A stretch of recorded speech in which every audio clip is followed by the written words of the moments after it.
उसमें हम मूल्यांकन अगर किसी प्रश्न के लास्ट में लिखा हुआ होता है तो कैसे आंसर करते हैं, क्या उसमें लिखा जाता है, इस बात पर फोकस करेंगे। यदि किसी क्वेश्चन के आखिरी में इवेल्युएशन या उसको वैल्यूएट करने के लिए कहा जाए तो उसमें क्या लिखा जाता है, यहाँ से दूसरे पार्ट की यात्रा शुरू होती है। चलिए शुरू करते हैं कि मूल्यांकन में हमें लिखना क्या होता है।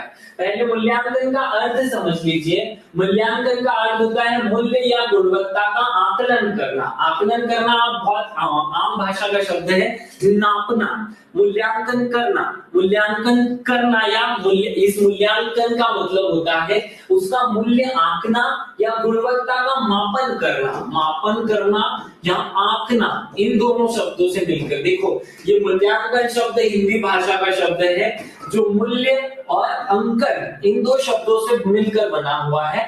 मूल्य और अंकन की जब संधि होती है तो मूल्यांकन बनता है, मतलब आप उसका मूल्य बताएंगे। अगर ऐसा कोई प्रश्न एग्जाम में पूछा जाता है तो हमें क्या लिखना होता है, तो सबसे पहले हमें पहला काम तो करना होता है प्रश्न को समझने का, क्योंकि यहाँ सबसे बड़ी जो प्रॉब्लम आती है स्टूडेंट प्रश्न बिल्कुल ना नहीं समझते और कुछ तो भी आंसर लिख कर आ जाते हैं। यदि प्रश्न किसी विशेष घटना या कथन या विशिष्ट सिद्धांत से संबंधित है तो केवल उसी पक्ष को हमें मतलब उसी पक्ष पर हमें फोकस करना है, उस पक्ष के ही ऊपर फोकस करेंगे, संपूर्ण पक्ष पर नहीं। जैसे अगर मान लीजिए कि हमसे गांधी जी के बारे में कोई प्रश्न पूछा जाता है और अगर वो गांधी जी के अहिंसा की जो नीति है उसका मूल्यांकन कर रहा है तो अब हम गांधी जी के बारे में बहुत सारा ज्ञान नहीं बगाड़ेंगे, हम केवल और केवल अहिंसा को फोकस करेंगे। अगर यहाँ पर इसी पॉइंट को मैं थोड़ा हटा दूं और अगर हमसे अंग्रेजों की आर्थिक नीतियों का मूल्यांकन कीजिए ऐसा पूछ लिया जाता है तो हम अंग्रेजों ने हमारे देश में क्या अच्छा किया क्या बुरा किया ये नहीं बताएंगे, हम अंग्रेजों का भी वर्णन नहीं करेंगे। हम केवल और केवल उस विशेष पॉइंट, उस विशेष घटना, उस विशेष कथन या उस विशेष सिद्धांत की बात करेंगे आंसर में। यहाँ आपके दिमाग में एक सेटिंग जो है वो हो जानी चाहिए। इसके बाद हम क्या लिखते हैं, इसके बाद हम शुरुआत करते हैं भूमिका से। विषय का महत्व यहाँ लिखा जाता है या उसकी विशेषता लिखते हैं। लिखते हुए इसकी शुरुआत की जाती है। हमेशा जो आंसर राइटिंग की शुरुआत मूल्यांकन वाले प्रश्न में होगी वो पॉजिटिवनेस के साथ होगी। फिर नेक्स्ट नंबर पे आती है मेन बॉडी और मेन बॉडी में हम पहले सकारात्मक पहलुओं को लिखते हैं, सकारात्मक पहलू, फिर नकारात्मक पहलू और उसके बाद विभिन्न दृष्टिकोण। ये विभिन्न दृष्टिकोण क्या होता है मैं समझाऊंगा, लेकिन पहले सकारात्मक और नकारात्मक दृष्टिकोण को समझ लो। विषय के लाभकारी पक्ष या विशेषताओं को हम यहाँ समाहित करते हैं। नेगेटिव पक्ष में विषय की कमजोरियां, नुकसान या जो कमियां हैं उनको हम यहाँ उजागर करते हैं। और विभिन्न दृष्टिकोण में अगर उसके बारे में हमारे जो विद्वान होते हैं, जैसे इतिहास में अगर कोई बात करें तो विद्वानों के कोटेशंस होते हैं, विद्वानों के नजरिए होते हैं कि उसे विद्वानों ने किस नजरिए से देखा है, उन बातों का भी उल्लेख यहाँ हमें करना होता है। तो ये तीन पैटर्न हमारी मेन बॉडी में आते हैं, सकारात्मक, नकारात्मक और विभिन्न दृष्टिकोण। हमें सकारात्मक को 60% वेटेज देना है, नकारात्मक को केवल 20% और जो विभिन्न दृष्टिकोण है उसको 20% ही लिखना है। मतलब इन दोनों में ज्यादा शब्द नहीं लिखने हैं, यहाँ ज्यादा पॉजिटिव में ज्यादा बातें लिखनी होती है। फिर अगली स्टेप में क्या लिखा जाता है, व्यक्तिगत राय या निष्कर्ष रूप में, या व्यक्तिगत जो राय होती है वो निष्कर्ष रूप में प्रेजेंट की जाती है। यहाँ आवश्यक नहीं कि किसी विशेष पक्ष का समर्थन करें या विशेष पक्ष का विरोध करें, समग्र राय व्यक्त करते हैं हम इस विशेष रूप में। जब भी एग्जाम में मूल्यांकन पूछा जाता है तो पूरा प्रश्न एक जैसा ही होगा। यहाँ पे ये जो पार्ट हम लिख रहे हैं ये इस प्रश्न में ही विशेष होगा, ये किसी और चीज में लिखा ही नहीं जाता है। तो तर्कों के आधार पर विशेष रूप से आप निष्कर्ष को स्पष्ट करेंगे और फिर लास्ट पर हम लिखते हैं निष्कर्ष। निष्कर्ष एक अलग चीज होती है, लेकिन इस मूल्यांकन का निष्कर्ष एक अलग कहानी होगी। चलिए, मुझे पता है कि इस टाइप का थ्योरेटिकल बातें समझा देने से आपको बातें समझ में नहीं आती है, इसलिए मैं इसे एक एग्जाम्पल रूप में लेता हूं और आपके सामने इतिहास की इस दूसरी यूनिट का ही एक प्रश्न ले लेता हूं और उसे लिख करके बताता हूं। आशा करता हूं कि अब अब आपको ये चीजें ज्यादा अच्छे से समझ में आएगी। राजा भोज की उपलब्धियों का मूल्यांकन करें। ये क्वेश्चन है कि राजा भोज की उपलब्धियों का मूल्यांकन करना है, तो आपसे क्वेश्चन में पहले क्या लिखनी है, पहले तो क्वेश्चन को समझो कि राजा भोज की भूमिका जो है, राजा भोज के जो काम है उनका मूल्यांकन करना है। राजा भोज के व्यक्तिगत जीवन का या किसी विशेष पक्ष का नहीं, उनके उपलब्धि मतलब होता है कार्य, उनका मूल्यांकन करना है। चलिए यहाँ आ जाओ। राजा भोज लगभग 10 से 10 ये ब्रैकेट में हमने लिख दिया है, परमार वंश के एक महान शासक थे जिन्होंने मालवा क्षेत्र वर्तमान मध्य प्रदेश पर शासन किया। उन्हें विद्वता, कला और साहित्य के संरक्षण के न्यायप्रियता के लिए जाना जाता है के लिए जाना जाता है। ये हमने उसकी भूमिका लिखी। भूमिका में एक जनरल परिचय और उसकी तारीफ होती है, उस बात का जो है दिमाग में सेटिंग जमाना होता है। इसके बाद हमने इसकी उपलब्धियों को प्रेजेंट करने के लिए एक छोटा सा चार्ट बनाया। पहले साहित्य और शिक्षा के क्षेत्र में, फिर कला और वास्तुकला के क्षेत्र में, प्रशासन और शासन के क्षेत्र में, और सैन्य उपलब्धियां। अब हमने जो पहला वाला पॉइंट था साहित्य एवं शिक्षा के क्षेत्र में, इसकी डीप में गए। अब यहाँ ध्यान से सुनिए। स्वयं विद्वान शासक था, उन्होंने अनेक साहित्य की रचनाएं की। सम्रांगण सूत्रधार जो कि वास्तुकला का, सरस्वती कंठाभरण जो कि काव्य शास्त्र का, युक्ति कल्पतरु जो कि विज्ञान और प्रौद्योगिकी का, और राज कर्तव्य जो है ये ज्योतिष के प्रमुख ग्रंथ हैं। ये हमने पहला पॉइंट लिखा।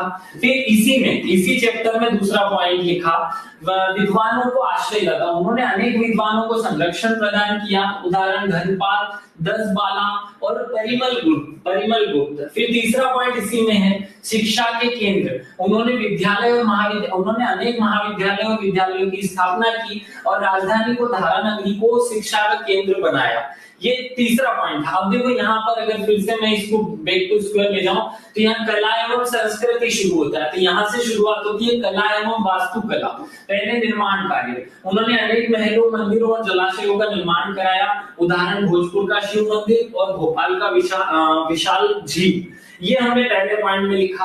उसी के अंदर आ रहा है दूसरा पॉइंट जहां हम लिख रहे हैं कला का संरक्षण और नगर नियोजन। मूर्ति कला और चित्रकला को संरक्षण दिया, अपनी राजधानी धारानगरी को एक सुनियोजित नगर के रूप में बसाया। तीसरा पॉइंट है प्रशासन और शासन, न्यायप्रिय शासन, कुशल शासन और लोक कल्याण के लिए राज्य या कल्याणकारी शासन। इन हेडिंग से उसके अंदर की डिटेल्स लिखी। फिर और आगे बढ़ते हैं सैन्य उपलब्धियां। यहाँ हमने लिखा साम्राज्य विस्तार और शक्तिशाली सेना। इसमें क्या लिखा, साम्राज्य विस्तार में इस टाइप का एक चित्र बनाया, साबरमती नदी से चित्तौड़, ये पूर्व पश्चिम में साबरमती नदी, उत्तर में चित्तौड़, यहाँ विदिशा और यहाँ कोंकण। इसने गंगू अर्थात कंचुरी नरेश गंगा देव को हराया और तेली चालुक्य नरेश तेलन को हराकर उनके अपने साम्राज्य का विस्तार किया। ये बात हमने इस तरीके से लिखी। शक्तिशाली सेना, एक सुसंगठित और शक्तिशाली सेना बनाई। ये हमने इसका जो मेन बॉडी था उसको लिख दिया है। अगर आप धीरे से देखेंगे तो अभी मैंने आपको जो चीजें सिखाई थी, अभी मैंने आपको ये सिखाया था कि जब भी कोई क्वेश्चन हमसे पूछा जाएगा मूल्यांकन वाला, तो हमें पहले उसकी शुरुआत को समझना है, फिर भूमिका लिखनी है, फिर मेन बॉडी जो लिखनी है वो इस तरीके से हो गई। फिर ये व्यक्तिगत राय को हम अभी मूल्यांकन के रूप में देख रहे हैं। यहाँ पर आप ध्यान से देखोगे तो एक पैराग्राफ जो है वो मूल्यांकन के रूप में लिखा हुआ है। यहाँ एक प्लस का निशान लगाया, मतलब सकारात्मक। राजा भोज एक असाधारण शासक थे जिन्होंने विभिन्न क्षेत्रों में महत्वपूर्ण योगदान दिया। उन्होंने भारतीय ज्ञान परंपरा को समृद्ध किया। वे न्यायप्रिय कुशल शासक थे। भव्य निर्माण एवं कलात्मक अभिरुचि और तकनीकी कौशल उनकी विद्वता का प्रमाण है। ये बात हमने की कि इससे उनका पॉजिटिव मूल्यांकन हो। यहाँ आपको एक नेगेटिव निशान लगा हुआ मिल जाएगा, यहाँ से हम नेगेटिव बातें करेंगे, लेकिन इनकी संख्या 2 या 3 पॉइंट तक सीमित रखेंगे। हालांकि उनके शासनकाल में कुछ सैन्य पराजय भी हुई। उदाहरण चाहमान शासक जय सिंह ने इनको हराया था। उनका साम्राज्य उनके जीवन काल के बाद अधिक समय तक टिक नहीं सका और बिखर गया। ये इनके 2 नेगेटिव पॉइंट्स हमने यहाँ पर कवर कर लिए। अब आता है निष्कर्ष। ये चल रहा था मूल्यांकन के लिए जो मूल पैराग्राफ लिखा जाता है वो निष्कर्ष। निष्कर्ष में हमें क्या लिखना है, राजा भोज भारतीय इतिहास के उज्जवल नक्षत्र हैं। उनकी विद्वता, उनकी विद्वता, कला प्रेमिता, न्याय प्रियता और प्रशासनिक क्षमता उन्हें एक आदर्श शासक के रूप में स्थापित करती है। इस तरीके से आपका निष्कर्ष या आंसर जो है वो खत्म होगा। आपका जो लेखन है वो इस टाइप का होना चाहिए कि आप अपनी बातों को अच्छे ढंग से प्रेजेंट कर सकें, आपकी बातें प्रभावकारी हो। जब भी कोई एग्जामिनर या जब भी कोई व्यक्ति आपके प्रश्न को पढ़े तो वो समझे कि ये जो स्टूडेंट इस आंसर को लिख रहा है वो एक क्वालिटेटिव आंसर लिख रहा है, वो केवल काम निपटाने का काम नहीं कर रहा है। देखो, अगर ध्यान से इस प्रश्न को मैं देखूं तो मैंने इस प्रश्न में कोई बहुत ऐसा जेम्स बॉन्ड आंसर नहीं लिखा या जेम्स बॉन्ड बातें नहीं लिखी जो इसको बहुत चमक धमक बना दे। फैक्ट तो उतने ही हैं जितने आपको याद थे, उतने ही मुझे याद थे। मैंने बस 4-5 किताबों के नाम जोड़ लिए हैं, 4-5 उनके काम जोड़ लिए हैं। इस तरीके से मैंने बहुत ज्यादा कुछ फैलाव रायता नहीं किया, लेकिन फिर भी अगर आंसर को पढ़ोगे तो जो शब्दावली यूज की गई वो बहुत बेस्ट लेवल की, और इस कारण से इस प्रश्न के अंदर का वो जो निखार है वो आपको अलग से दिखाई दे रहा होगा। 11 नंबर 10 नंबर के जो बड़े प्रश्न हम लिखते हैं उनमें बहुत अच्छे तरीके से हमें भूमिका और निष्कर्ष के साथ उस पॉइंट पर फोकस करना पड़ता है जो एग्जाम में पूछा है। अगर उसने एग्जाम में विवेचना पूछी है तो फिर विवेचनात्मक रूप से आंसर होगा। अगर उसने क्वेश्चन में मूल्यांकन पूछा है तो आपको उसका मूल्य बताना पड़ेगा। अब यहाँ मूल्य बताने का मतलब ये नहीं है कि आप 2 नंबर दे दो, 5 नंबर दे दो, ये नहीं बताना है। हमें मूल्यांकन में उसको इस तरीके से प्रेजेंट करना है कि ये एक अच्छा राजा था कि नहीं था। अगर नहीं था तो इस तरीके से भी प्रेजेंट करेंगे। जैसे मैं एक नेगेटिव आंसर आपके सामने लिख करके बताता हूँ, ये क्वेश्चन के रूप में हमने नेगेटिव आंसर लिया। यहाँ मैं जानबूझ करके चीजों को नेगेटिव फॉर्मेट में प्रेजेंट करूंगा। अनुराधा सर, मूल्यांकन हेडिंग देनी पड़ेगी क्या? नहीं बेटा, बिल्कुल भी नहीं देनी है मूल्यांकन हेडिंग। आप चाहे तो दे सकते हैं, लेकिन हम जो पीएससी है, देखिए एमपीपीएससी का जो पैटर्न है उस एमपीपीएससी के पैटर्न में आप बार बार हेडिंग्स नहीं डालते हैं। जब आप भूमिका लिखते हैं तो भी आप हेडिंग नहीं डालते हैं, और जब आप निष्कर्ष लिखते हैं तब भी आप वो हेडिंग नहीं डालते हैं। मतलब हमारे यहाँ निष्कर्ष और भूमिका केवल मैं आपकी समझ के लिए बता रहा हूं। तो ऐसे ही हमें मूल्यांकन जो हेडिंग है वो नहीं डालनी है, ये केवल हमें अपनी समझ के लिए लिखनी है ताकि मेन कंटेंट के साथ हम उस बात को भी समझा सके। अगर मैं आपको ये हेडिंग नहीं डालूंगा तो शायद नहीं समझा पाऊंगा। आप लोगों को अपने एग्जाम में ये हेडिंग्स नहीं डालनी है। खैर, आजकल ये पैटर्न शुरू हो गया है यूपीएससी को फॉलो करने के कारण कि अगर हम चाहें तो हेडिंग डाल सकते हैं, लेकिन कोशिश करनी है कि हेडिंग डालने से बचना है। अब मैं आपको एक राजा का मूल्यांकन करके बताता हूँ। पृथ्वीराज चौहान का मूल्यांकन कीजिए। अब मैं ये बड़े प्रश्नों में नहीं लिख रहा हूँ, 7 नंबर के आंसर के रूप में लिख रहा हूँ, ताकि 7 नंबर के आंसर को कैसे लिखा जाए वो भी समझ में आ जाएगा। इनके तब कैसे लिखना है और ठीक है बच्चा, मैं औरंगजेब का भी बता दूंगा। पहले आप पृथ्वीराज चौहान का लिख लीजिए। पृथ्वीराज चौहान एक बहुत अच्छा राजा था, लेकिन अगर मैं राजा की दृष्टिकोण से उसको देखूंगा तो मुझे वो राजा अच्छा नहीं लगता, लेकिन जब उसे व्यक्ति के रूप में मैं देखूंगा तो बहुत अच्छा इंसान था। ऐसे ही यहाँ प्रेजेंट करना है। पृथ्वीराज चौहान का मूल्यांकन कीजिए। पृथ्वीराज तृतीय, पृथ्वीराज चौहान माने पृथ्वीराज तृतीय अर्थात राय पिथौरा चौहान वंश का अंतिम यशस्वी सम्राट था।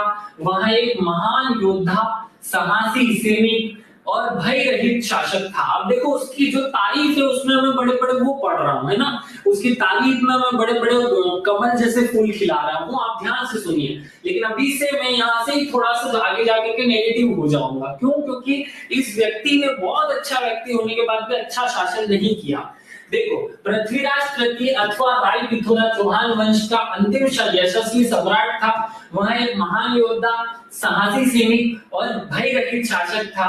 उसका यश व्यक्तिगत गुणों के कारण है, अधिक है, ना कि सफलताओं के कारण। बहुत अच्छी बात है, ये आपने लिख दी कि भाई उसका जो यश है वो उसके व्यक्तिगत गुणों के कारण है, ना कि उसकी सफलताओं के कारण, क्योंकि उसने कोई बहुत विशेष सफलता हासिल नहीं की। पृथ्वीराज ने ना तो दूरदर्शी शासक था और ना ही कूटनीतिज्ञ शासक था, ना ही कूटनीतिज्ञ था। तुर्की आक्रमण से सर्वथा असावधान वह पड़ोसी राज्यों से युद्ध करता रहा। गुजरात में भीमदेव द्वितीय और कन्नौज के शासक जयचंद को, जो उत्तर भारत के शक्तिशाली शासक थे, जिनकी सहायता से वहां सफलता से गोरी को पराजित कर सकता था, उसके शत्रु थे। पृथ्वीराज दिल्ली और अजमेर का शासक होने के नाते भारत के प्रवेश द्वार का संरक्षक भी था। मतलब इसी कारण से उसकी नेगेटिव चीजें यहाँ पर हो रही हैं। यहाँ याद रखिए, उसे सजीव और कूटनीतिज्ञ होना चाहिए था। उत्तर भारत के शक्तिशाली राजाओं को मित्र बनाकर तुर्की आक्रमणों का मुकाबला करना उसका प्रथम कर्तव्य था। अगर मैं राजा के रूप में उसकी बात कर रहा हूं तो उसका पहला कर्तव्य था कि वो अपने राज्य की रक्षा करता, अपने नागरिकों की रक्षा करता, जिसमें वहां असफल रहा। इससे इतर वहां यहाँ देखो, यहां से एक फिर से नेगेटिव को पॉजिटिव करने की कोशिश की जा रही है। तराइन प्रथम की विजय से लाभ नहीं उठा पाया। पंजाब से तुर्की राज्य को नष्ट करना एक कुशल राजनीतिज्ञ का प्रथम कर्तव्य होना चाहिए था, परंतु उसने ऐसा नहीं किया। यही सीमित दृष्टिकोण उसकी और उसके अन्य समकालीन भारतीय असफलताओं और पराजय का कारण बनी। इस तरीके से हमने नेगेटिव रूप से उसका जो मूल्यांकन है वो किया।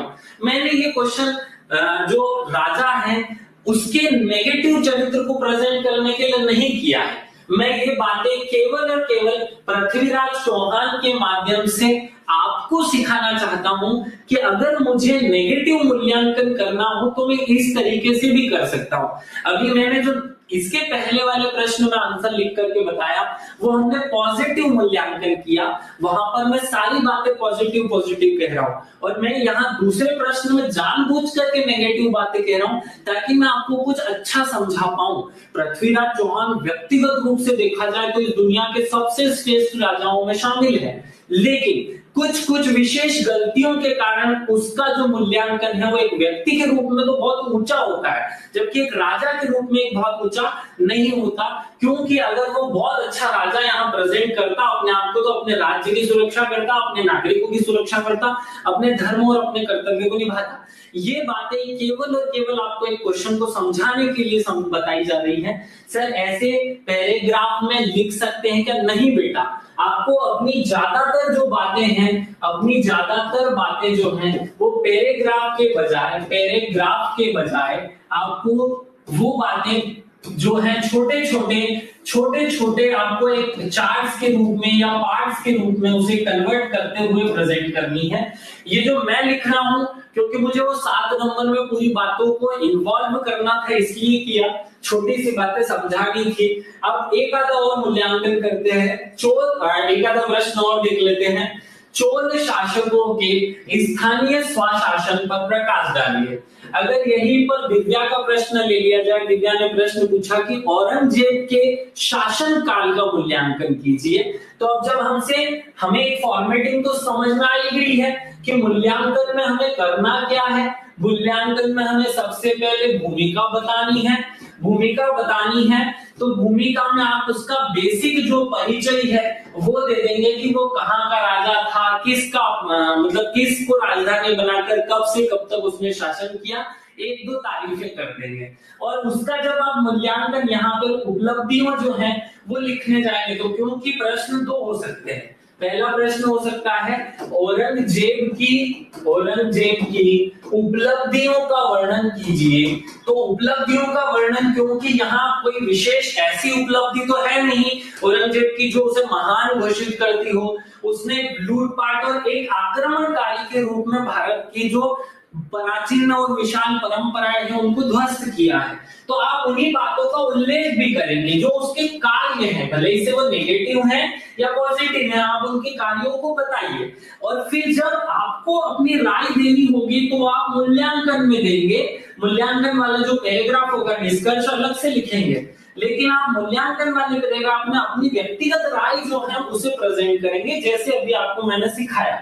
यहाँ पर मैंने आपको स्पेसिफाई करके बताया कि अगर हमसे क्वेश्चन पूछा जाता है इस तरीके का तो हम क्या करेंगे इस वाले प्रश्न में। देखो यहाँ से ध्यान से समझना, प्रश्न को समझना, भूमिका, मेन बॉडी और व्यक्तिगत राय। ये व्यक्तिगत राय बड़ा काम का है। यहाँ पर आवश्यक नहीं है कि किसी विशेष पक्ष का समर्थन करें, निष्पक्ष या फिर उसका विरोध करें या समग्र रूप से अपनी राय व्यक्त कर सकते हैं। आप दो बातें पॉजिटिव और दो बातें नेगेटिव मिला करके भी अपनी बातों को कह सकते हैं। तो हमारा जो आंसर राइटिंग का पैटर्न है वो आपके दिमाग में एक अच्छे तरीके से सेट हो जाना चाहिए कि हमें लिखना क्या है, हमें करना क्या है। तो इस तरीके से आप अपनी आंसर राइटिंग की प्रैक्टिस करेंगे। आप ऐसे दो तीन राजाओं या दो तीन विषयों पर अपने आंसर राइटिंग करने की कोशिश करें। अगर सिंपल प्रश्न है तो वहां उलझना नहीं है। जैसे अगर जनरल प्रश्न पूछा कि मोहम्मद गजनवी के भारत पर आक्रमण के उद्देश्य बताइए, तो अब आप भूमिका लिख दें 2 या 3 लाइन में और फिर सीधे word to word point to point उद्देश्य लिखें। इतिहासकारों ने, मुस्लिम इतिहासकारों ने मोहम्मद को सर्वप्रथम सुल्तान माना है, यद्यपि उसके सिक्कों पर सिर्फ आमिर महमूद अंकित किया गया था। उसके भारत पर आक्रमण के विभिन्न उद्देश्य थे और यहाँ 1 2 3 पॉइंट वाइज हमने जो 4-5 उद्देश्य हैं वो लिख दिए हैं। यहाँ बहुत ज्यादा घिसड़ पिसड़ नहीं करना, चीजों को सामान्य आंसर करना है, क्योंकि पॉइंट वाइज क्वेश्चन पूछा है, पॉइंट वाइज आंसर करो और आगे बढ़ो। मैं आशा करता हूं कि आज आप लोगों को मूल्यांकन की जो बातें हैं वो समझ में आई होगी। मैं एक विशेष पॉइंट यहाँ जोड़ दूं कि मेरे इस वीडियो क्लास का उद्देश्य किसी एक विशेष चीज को समझाना नहीं है, विशेष प्रश्न को समझाना नहीं है और ना ही किसी विशेष पक्ष का समर्थन या विरोध करना है। मैं केवल और केवल कुछ विशेष बातें, एक फॉर्मेटिंग अपने स्टूडेंट्स को समझाने के लिए ये बातें कहता हूँ, या मेरा ये जो पैटर्न है वो केवल एक विशेष बातों को, फॉर्मेटिंग को सिखाने के लिए है। मैं आशा करता हूँ कि सब लोग अच्छे से अपने आंसर को प्रेजेंट करके सीख जाएंगे। चलिए विदा लेता हूँ, कल मिलेंगे तीसरी यूनिट के साथ। जय हिंद, जय भारत, भारत माता की जय। सब लोग स्वस्थ रहें, मस्त रहें और सबसे ज्यादा महत्वपूर्ण बात है खुश रहें, क्योंकि जितना ज्यादा खुश रहेंगे उतनी आपकी एफिशिएंसी बढ़ेगी, उतना अच्छा आप काम कर पाएंगे। चलिए विदा लेता हूँ, थैंक यू, जय हिंद, जय भारत।